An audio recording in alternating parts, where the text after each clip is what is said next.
টাকি মাছের ভুনা রেসিপি সম্পূর্ণ। তো আপনারা এইভাবে টাকি মাছের ভুনাটা খেলে সত্যিই আপনাদের আর অন্য কিছুর তরকারি দিয়ে খেতে মন চাবে না ওই মুহূর্তের জন্য। তো অবশ্যই এই রেসিপিটা ট্রাই করবেন। আর প্রথমেই বলেছিলাম টাকির বহু পুষ্টিগুণ আছে। টাকিতে আয়রন আছে, জিঙ্ক আছে, ক্যালসিয়াম আছে এবং সবথেকে বড় কথা প্রোটিনও আছে। তো অবশ্যই এরকম মাছগুলো আমরা খাবো। আর আমরা যেহেতু বাঙালি, মাছে ভাতে বাঙালি, আমাদের জন্য মাছ খুবই একটা অথেন্টিক ব্যাপার। Viewers, welcome to recipes by dear Ma channel থেকে আবারও চলে এলাম। আজকে আমি আপনাদের সাথে শেয়ার করব টাকি মাছের একটি রেসিপি।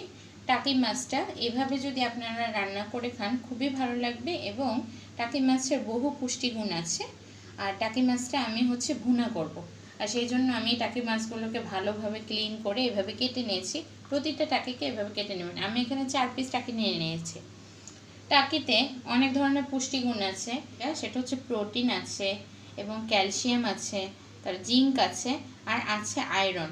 আয়রন তো বডির জন্য, শরীরের জন্য, বাচ্চাদের, পরিবার সবার জন্য খুবই ইম্পর্টেন্ট। তো অবশ্যই চেষ্টা করবেন টাকি মাছ দিয়ে এরকম রেসিপিগুলো করার জন্য।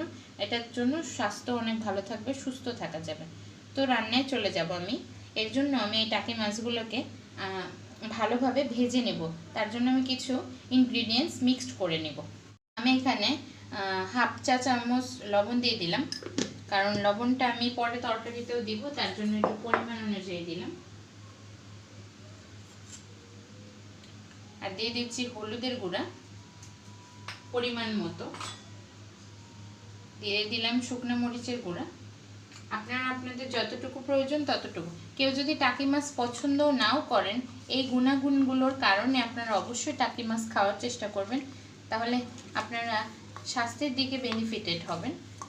তো এটা খুবই সবার জন্য জরুরি। তো আমি সবগুলো টাকি মাছকে ভালোভাবে হাতে মাখিয়ে নিচ্ছি। আর আমি এটাকে মাথা সহই কুকিং করব, এভাবে আস্তায় আমি ভুনা করব। আর মাছটাকে অবশ্যই ভেজে নিতে হবে, তাহলে ভালো লাগবে খেতে এই রেসিপিটাতে। তো আমি এই পর্যায়ে ভাজতে চলে যাব। আমি আগে থাকতে হিট দিয়ে নিয়েছি, আর এখানে আমি রেগুলার তেলটা দিয়ে দিচ্ছি। আর তেলটা একটু আমি বেশি দিব, এই জন্য যে যেন মাছটা নিচে লেগে না যায়, ভালোভাবে ভাজার জন্য। এই পর্যায়ে আমি টাকি মাছগুলোকে দিয়ে দিচ্ছি।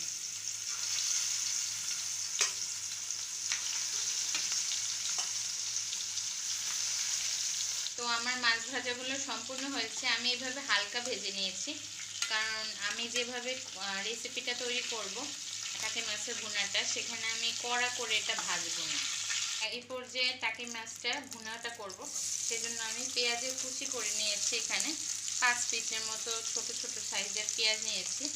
তো আপনারা আপনাদের পরিমাণ অনুযায়ী নেবেন। তো এই পেঁয়াজের কুচিগুলোকে আমি ভালোভাবে ভেজে নিচ্ছি। সম্পূর্ণ হয়ে গিয়েছে, আমি যতটুকু ভাজতে চাই ততটুকু পরিমাণে। এ পর্যায়ে আমি বাকি মশলাগুলো দিয়ে দেবো। এখানে আমি একটা আদা বাটা নিয়ে নিয়েছি, এটা অপশনাল। আমার হুবহু যদি এই রেসিপিটা ফলো করতে চান তাহলে আদা বাটাটা দিবেন।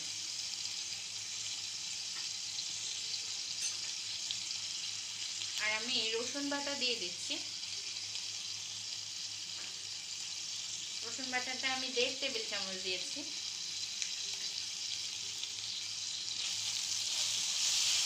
মাছ ভাজার সময় আমি লবণ দিয়েছি, তাই আমি হাফ চা চামচ লবণ দিয়ে দিলাম। আর শুকনো মরিচের গুঁড়া দিয়ে দিচ্ছি। হালকা ঝাল হবে, যতটুকু ঝাল খাওয়ার মতো। আর এখানে আমি দিয়ে দিচ্ছি সামান্য পরিমাণে গোলমরিচের গুঁড়া,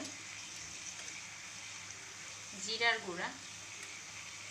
আর এই রেসিপিটাতে ধনিয়া গুঁড়াটা দিবেন না, তার কারণটা হচ্ছে ধনিয়া গুঁড়া দিলে আলাদা একটা টেস্ট হবে, স্মেলটা পারফেক্ট আসবে না, এবং তাই ধনিয়া গুঁড়ো না দিয়ে আমি এটা রান্না করবো এই রেসিপিটা। বিশেষত টাকি মাছের রেসিপিতে ধনিয়াটা অতটা শ্যুট করে না। ভালোভাবে কষানোর জন্য আমি এখানে 1 কাপ পানি দিয়েছি। আর এটা দিয়ে ভালোভাবে এটাকে কষিয়ে নেব। পানি সম্পূর্ণ শুকিয়ে গিয়েছে, খুব ভালো পারফেক্ট কষানো হয়েছে। এই পর্যায়ে আমি যে টাকি মাছগুলো ভেজে রেখেছি এক এক করে দিয়ে দিচ্ছি। আর এই টাকি মাছগুলো দিয়ে আমি এক একটাকে উল্টে দিচ্ছি, যেন মশলাটা পারফেক্টভাবে সম্পূর্ণ মাছের ভিতরে যায়।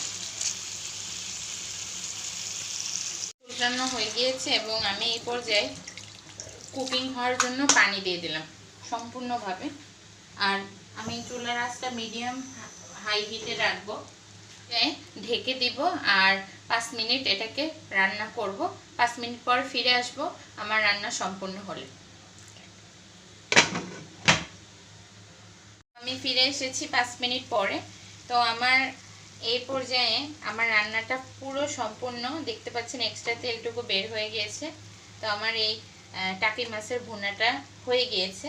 এই পর্যায়ে আমি যেটা করি স্পেশালি সেটা হচ্ছে কাঁচামরিচগুলো দিয়ে দিই, কারণ কাঁচামরিচে যেহেতু ভিটামিন সি এ থাকে, কাঁচামরিচটা রান্না হওয়ার আগে দিলে যেটা হবে বয়েলড হয়ে গেলে গুণাগুণটা নষ্ট হয়ে যায়। এই পর্যায়ে আমি লেবু দিয়ে দিচ্ছি, কারণ এই লেবুটা দেওয়ার কারণ হচ্ছে এই স্বাদটা আরও বাড়বে, আর লেবুতেও ভিটামিন সি থাকে, আর সেজন্য লেবুটা দিয়ে পরিবেশন করে নিতে হবে। এটা আবার রেখে দিলে কিন্তু নষ্ট হয়ে যাবে, এটা খেয়াল রাখবেন। আপনারা লেবু দিয়ে পরিবেশনে চলে যাব আমি। আজকে আমার টাকি মাছের ভুনার রেসিপি সম্পূর্ণ। তো আপনারা এইভাবে টাকি মাছের ভুনাটা খেলে সত্যিই আপনাদের আর অন্য কিছুর তরকারি দিয়ে খেতে মন চাবে না ওই মুহূর্তের জন্য। তো অবশ্যই এই রেসিপিটা ট্রাই করবেন। আর প্রথমেই বলেছিলাম টাকির বহু পুষ্টিগুণ আছে, টাকিতে আয়রন আছে, জিঙ্ক আছে, ক্যালসিয়াম আছে এবং সবথেকে বড় কথা প্রোটিনও আছে। তো অবশ্যই এরকম মাছগুলো আমরা খাবো। আর আমরা যেহেতু বাঙালি, মাছে ভাতে বাঙালি, আমাদের জন্য মাছ খুবই একটা অথেন্টিক ব্যাপার। তো সকলে ভালো থাকুন, সুস্থ থাকুন। আমাদের রেসিপিটা যদি ভালো লেগে থাকে আমাদের চ্যানেলের সাথে থাকুন, এবং যদি মনে করেন এটা আপনার ফ্রেন্ড কিংবা এনাদের কাউকে শেয়ার করতে চান তবে অবশ্যই শেয়ার করে এই রেসিপিটা তাদের সাথে জানাতে পারেন অথবা শেয়ার করতে পারেন। সবার জন্য শুভকামনা রইল। Thanks for watching. আল্লাহ হাফেজ।